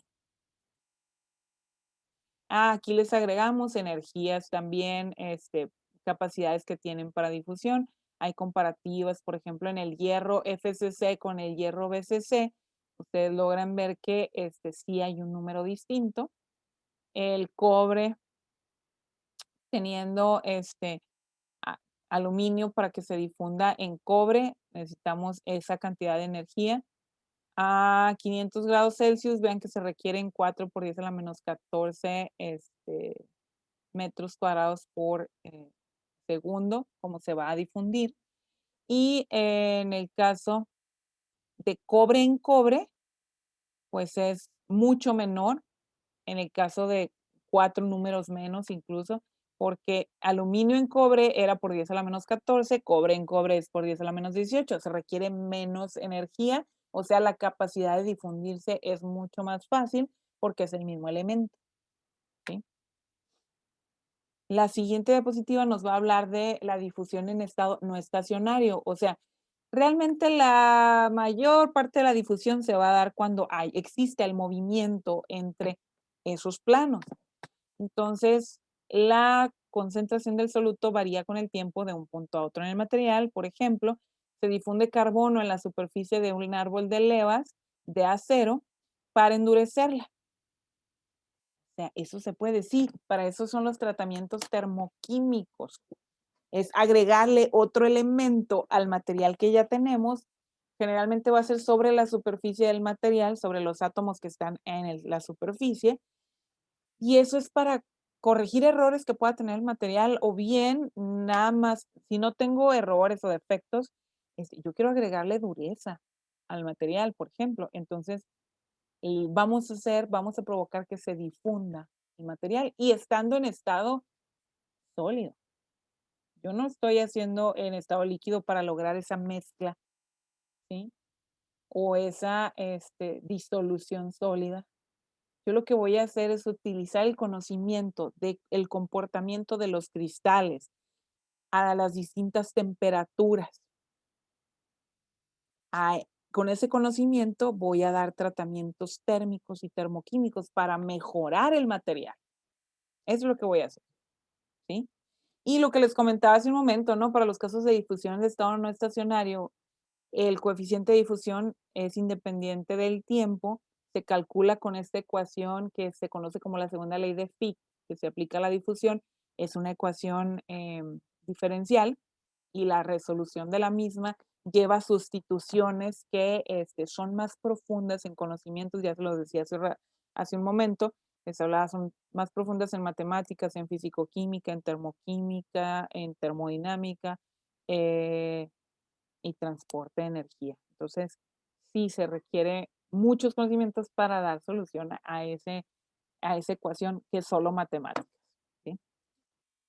Entonces, aquí vemos la gráfica comparativa. Ahorita veíamos cuando está en estado estacionario que el comportamiento de la concentración era lineal. Teníamos esto, ¿sí? Pero ahora la concentración aquí sí cambia. Por eso lo vemos trabajado como unas curvas. Después de un determinado tiempo, a eso es a lo que se refiere, hay un cambio en la concentración de los planos y eso permite que tengamos un mayor movimiento de átomos y eso permite que la difusión sea mejor, ¿sale? Entonces, o sea, la difusión se da en estado estacionario, sí, pero si yo le agrego más energía, voy a provocar difusión en estado no estacionario y es mejor, es más fácil, es más rápido también. Es lo que nos muestra esta figura que están observando aquí, ¿sí? Listo, para pasar a las aleaciones, que sería la tercera parte de la clase. Entonces, recapitulando lo que hemos visto hasta ahora, vimos nucleación homogénea y heterogénea, vimos la formación de cristales, vimos que tenemos policristales y monocristales, vimos difusión, vimos que puede ser en vacantes o en intersticios y que puede ser estacionaria y no estacionaria. Para esto se les recomienda, por supuesto, dar lectura a los capítulos de las bibliografías referentes a esto. Se recomienda estudiar más y, por supuesto, hacer las tareas. Ejercicios y tareas aquí en clase. Vamos a pasar a las aleaciones, sin embargo, vamos a verlas de manera mucho más rápida, porque aquí nos vamos a enfocar a concentraciones y describir qué son. Ya sabemos que, a ver, una aleación está formada por dos o más metales.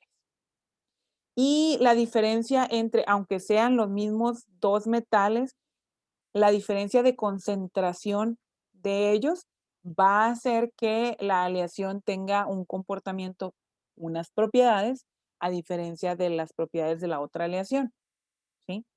Vamos viendo. Vamos a ver aquí los ejemplos del acero, álnico, alpaca, bronce, constantán, cuproníquel, magal, magnam, nicrom, nitinol, el oro, peltre, plata, samac, latón, y vamos a ver algunos tipos de latón distintos, que es una lista que está al final de la presentación. Pues veamos, el acero. Básicamente, el acero es una mezcla de hierro-carbono. Lo que ven ahí, hierro más carbono.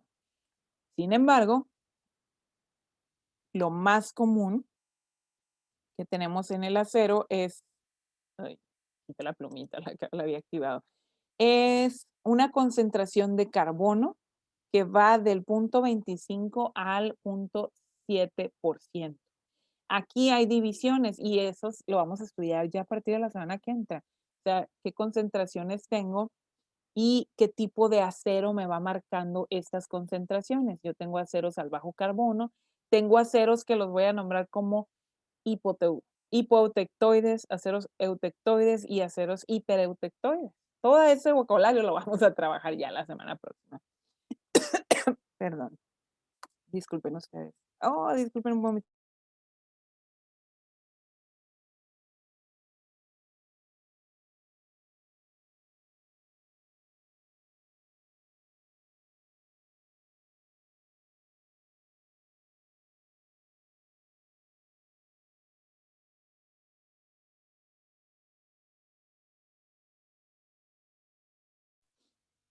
Por supuesto, se me reseca la garganta al estar hablando tanto y esta es una de las clases donde tengo que hablar mucho.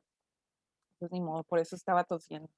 Gracias por la espera. Bueno, tenemos más aceros, o sea, los clásicos, el básico de los aceros, o el acero común, está formado de fierro-carbono, pero las aleaciones, las llamadas aleaciones son acero al manganeso, silicio, cromo, molibdeno, níquel, tungsteno, etcétera, entre otros. El acero inoxidable básicamente tiene un 12% de cromo.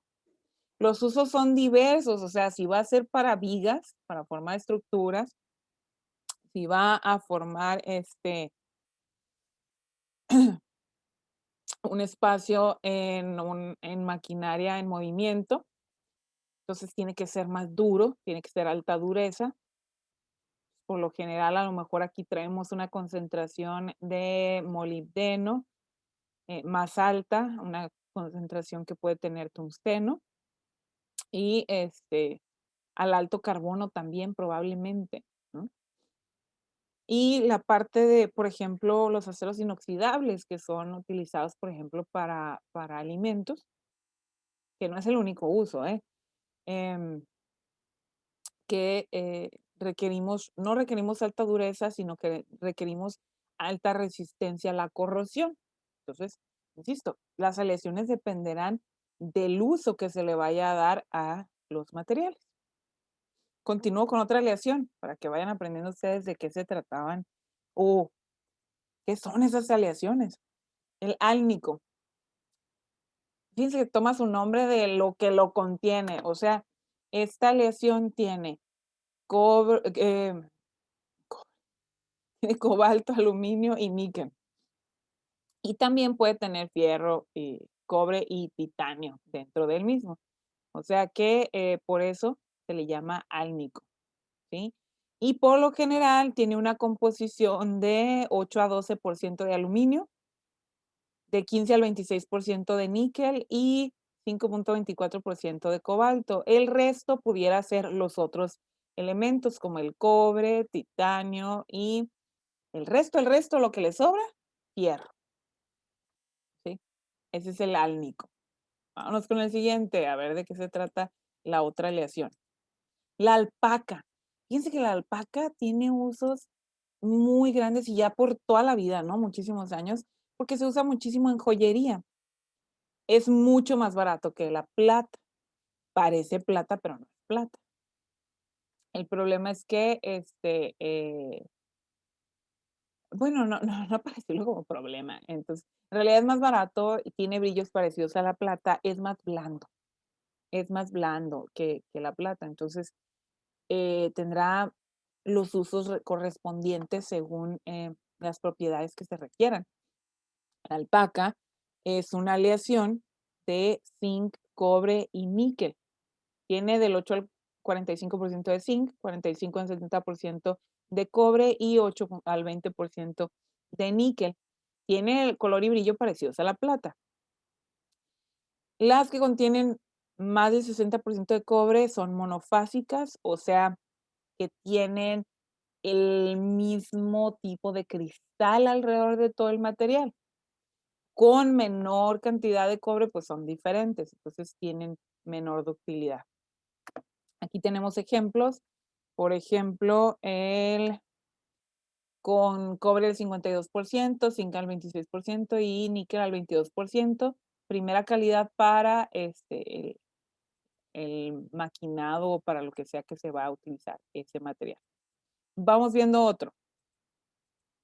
El bronce. ¿Qué es el bronce? Es una aleación de cobre estaño en diversas proporciones. Un mínimo de 75% de cobre es necesario. Y tiene,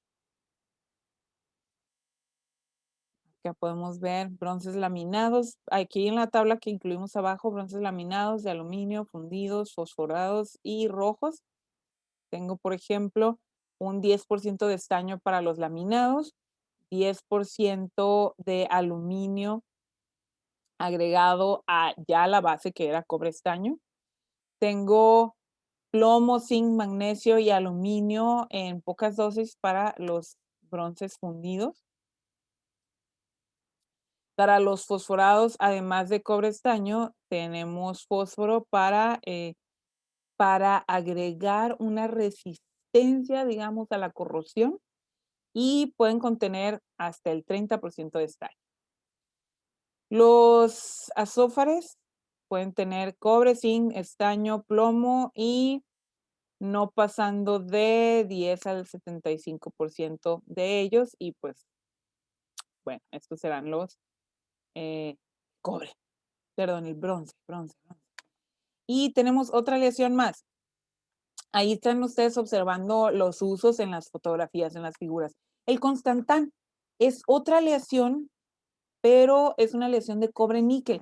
Aquí vamos a ver en la siguiente, hay una aleación que se llama de cuproníquel, pero esta aleación que están viendo en este momento se llama constantán, tiene fijas las cantidades, la concentración de 55% de cobre y 45% de níquel, ¿sí? Y como ven ahí, algunas Déjame, de... entonces salte. ¿Qué pasó, ¿Sí? Daniel? ¿Tu micrófono? No se dio cuenta. Muy bien. Y la aleación de cuproníquel, la diferencia del constantán es que allá tengo 55-45. Aquí es variante y la mezcla típica es mucho más alta en cobre. Aquí ya no tengo esas cantidades, tengo hasta 75%, es muchísimo más alta. ¿Sí? En el pasado, o sea, cuando la historia de las monedas, primero las monedas eran de plata y lo que las sustituyó fue esta aleación de cuproníquel, pero ya no solamente tenemos de cuproníquel, hay de otras aleaciones. Tenemos el magal, que es una aleación de zinc y manganeso. Pueden ver usos generales como en equipo o instrumentos quirúrgicos, para la elaboración también de carrocerías, de la aeronáutica y de autos. El detalle es que como no puede ser soldeable, entonces, o es muy difícil, eh, es una pieza completa la que se hace, lo cual también lo hace más sencillo en la cosa, en la parte del armado, ¿no? El Magnam también se utiliza para materiales quirúrgicos. Además de magnesio, añade manganeso, aluminio y zinc, ¿sí? Y es metal difícil de conseguir, pero pues sí, se realiza esta aleación, ¿no? Se obtiene a través de tratamientos térmicos y termoquímicos. El nicrom, níquel cromo, en cantidades más o menos 80% de níquel y hasta un 20% de cromo. También uno de los usos puede ser en material de laboratorio, las cucharillas que se utilizan. Se puede utilizar como tiene una alta resistividad y alta resistividad a la oxidación, también se puede utilizar en cierta especie de tuberías. En los materiales electrónicos, como lo pueden ver también para tabletas electrónicas o también las entradas de las USBs. Ahí tienen el ejemplo. Vamos con el siguiente. Nitinol. Este es uno de los, bueno, muy padres, creo yo, ¿no? Es una aleación de níquel y titanio y es el ejemplo más conocido para las llamadas aleaciones con memoria, o sea, como los resortes, lo que ven ahí a la izquierda, que se puede estirar y no cambia su estructura, puede recordar y puede regresar al estado original. También su acrónimo o de dónde proviene es de la Naval Ordnance Laboratory, o sea, quienes lo generaron. Y uno de los usos bien importantes es para los stents o los dispositivos stents, que también se les conoce en español, son los catéteres, ¿sí? Para generar una mejor circulación en los vasos sanguíneos. También se emplean en elementos que deben recuperar su forma original, como monturas de gafas para niños o antenas de teléfonos móviles.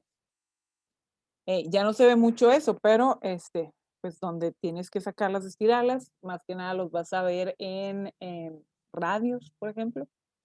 La recuperación de la forma original puede emplearse para la generación de movimiento o para la fabricación de acoplamientos y conducciones espaciales para la industria aeronáutica o condiciones marinas. Interesante, ¿no? El nitinol. Lesiones de oro, plata y cobre. Vean ustedes el oro.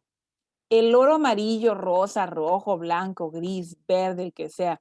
Eh, Normalmente la diferencia de colores es para joyería, el uso, y ahí pueden ustedes ver las concentraciones o cantidades que requerimos. Por ejemplo, si es oro blanco, hay una porción que se requiere de paladio y de plata para formar ese oro. El oro amarillo tiene una concentración de plata y cobre. El oro rosita, el rosado, hoy ando tirando mi pluma. El oro rosado, disculpen, ese tiene una concentración baja de plata y más alta de cobre, a diferencia del oro amarillo, ¿sí? El más utilizado en joyería en cantidad de quilates, 18 quilates, es lo que más se conoce de oro, pero eso, lo de los quilates tiene referencia a la cantidad que tiene de oro. Y entre más quilates tengas, si tienes mayor concentración de oro, pero la resistencia del material es menor.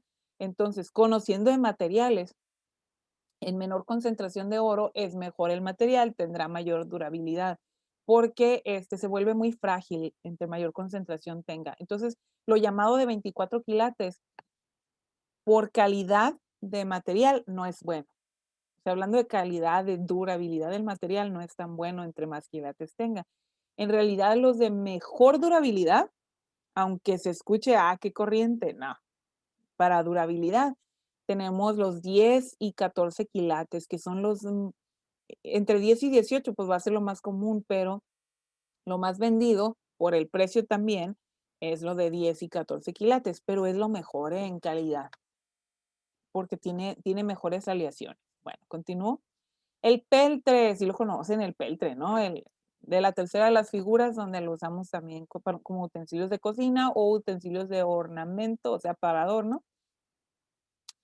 O también para resistir temperaturas, es maleable, es una aleación de estaño, cobre, plomo y antimonio. Hay peltre fino, peltre triple, peltre ley, que si ustedes observan la diferencia entre ellos es la concentración de los elementos que lo componen. La plata, si ustedes han escuchado, se habla mucho de la plata de ley, la plata 925, y la referencia al 925 es la concentración de plata, que son 92.5% de plata y el resto es cobre. Pero hay otros tipos de platas, como la ley 725, y dependerá del uso, la aleación que tú quieras, ¿sí? SAMAC, ¿qué es el SAMAC? Es otra aleación que es una aleación de zinc con aluminio y magnesio. Pueden observar ustedes que puedo tener también cobre dentro de la aleación. Pueden ver en la tabla que hay distintos tipos de SAMAC, dependiendo pues entonces de la concentración. Hay SAMAC 3, 5, 8. Es un material relativamente económico por el tipo de aleación que es. Y tiene buena resistencia mecánica, de formabilidad plástica buena. Y es para cromar, pintar y mecanizar material. Excelente, ¿no? Ya vieron algunos de los usos del SAMAC. Puede ser para recubierta de las chapas, puede ser en hebillas, em, en llaves, etcétera. También el latón, es más usado el latón, de hecho, porque la alta resistencia a la corrosión, tanto para llaves como para, como ven ustedes, hasta en instrumentos musicales. Ahí tenemos un ejemplo como es un saxofón. Es una aleación de cobre y zinc en general, pero tiene más, porque ahorita vamos a ver una lista de latones. En función del porcentaje de zinc, se reconocen 3 grupos de latones, de primer título, segundo y tercero, donde el primero tenemos una cantidad de zinc inferior a 34%, y el de tercer título tenemos alta concentración de zinc, ¿sí? Cobre, zinc. Y tenemos muchos latones más, como el almirantazgo, que tiene 30% de zinc, y hay un 1% de estaño. Ya no es nada más cobre, zinc, es agregarle otro más.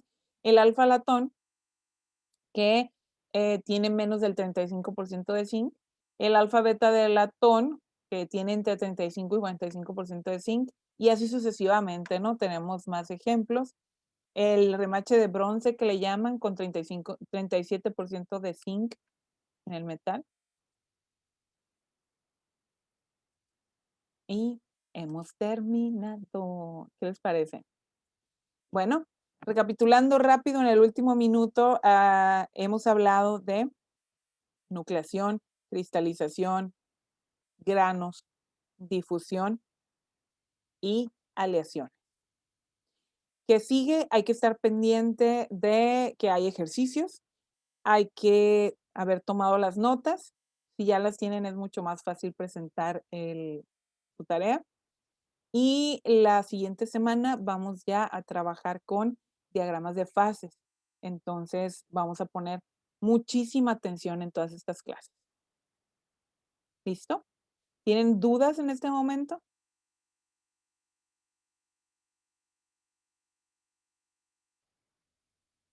Muy bien. Entonces yo doy por terminada la clase y nos vemos a la siguiente.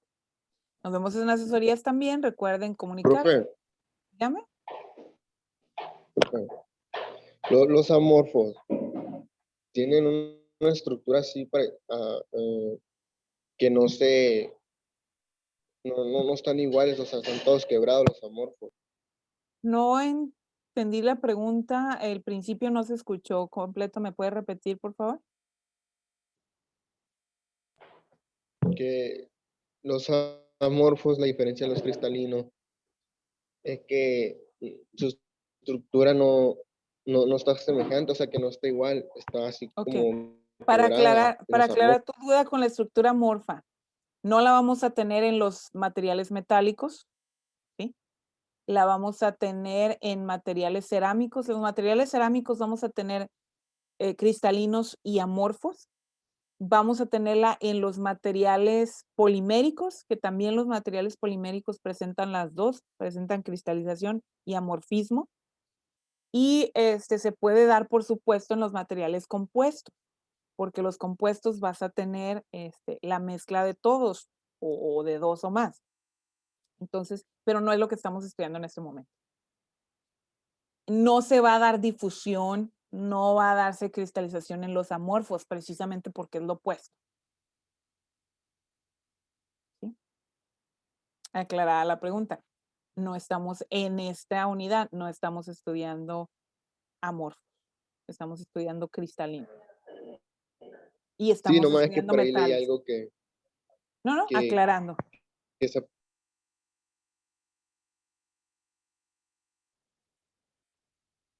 No se da difusión, no se da cristalización.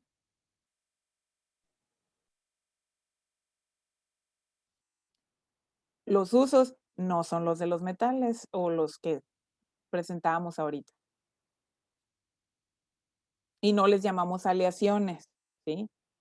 Serán mezclas sólidas también, pero no son parte de las aleaciones. Muy bien. ¿Alguna otra pregunta?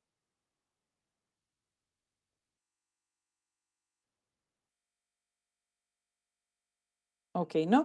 Hemos cruzado también el tiempo, entonces seguramente tienen alguna otra clase. Nos vemos entonces, tanto en asesorías como en la siguiente clase. Cuídense mucho. Bye bye. Bye, profe. Gracias. A ustedes. Bye bye.